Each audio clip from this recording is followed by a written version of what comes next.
কাজ করি তাহলে এই বিমান আবার বাংলা পৃথিবীর বুকে নাম ছড়িয়ে যাবে। আমি চেষ্টা করছি আমার সততাটা রেখে যেন কাজ করতে পারি। মাননীয় প্রধানমন্ত্রী যে আস্থা বিশ্বাস আমাকে জায়গাটা দিয়েছে, আমি চাই আমার সমস্ত চেষ্টা দিয়ে আমার সততা দিয়ে আমি সেই জায়গাটাকে ঘুরে দাঁড়ানোর যে একটা চেষ্টা সেটা করতে চাচ্ছি। কারণ এই বিমান মন্ত্রণালয় তো সবাই মনে করে বোঝায় এখানে চুরি হয়, এখানে ফাঁকিবাজি জায়গা, সেই জায়গাটা থেকে আমি চাচ্ছি যে একটা ভালো অবস্থানে নিয়ে আসা।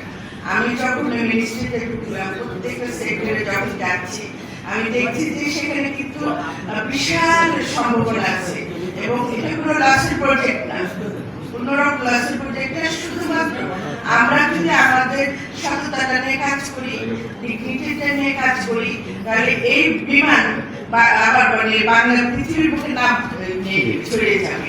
আমার চেষ্টাটা সেটি, কতটুকু পারবো জানি না, কিন্তু আমি চেষ্টা করছি। তো অন্তত আমি না থাকলেও মিনিস্ট্রিতে সারা জীবন আমি থাকবো না, আমাকে চলে যেতে হবে। কিন্তু তারপরে যেন বলে যে না আপা এসেছে, আপা আমাদের পরিবর্তন এনেছে, শুধু টাকা করে দিতে পারছে, এই কথাটা শুনলে আমার ভালো লাগবে।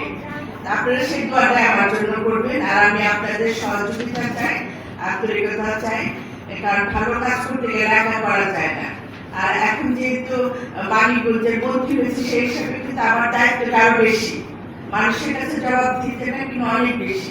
সেই দায়িত্বটা পালন করতে গেলে আপনাদের সহযোগিতা আন্তরিকতা লাগবে। কারণ আপনারা যেভাবে চাচ্ছেন যে মানিকগঞ্জের উন্নয়ন হোক, যেটা নিয়ে আমি বারবার একই কথাই বলেছি যে এতটা বছর কিন্তু মানিকগঞ্জে কিছুই হয়নি।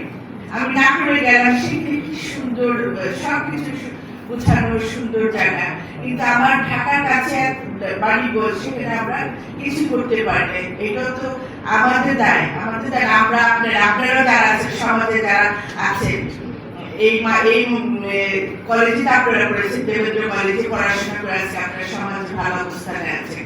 আমার আপনার সবার দায়িত্ব মানিকগঞ্জটাকে একটা ভালো অবস্থানে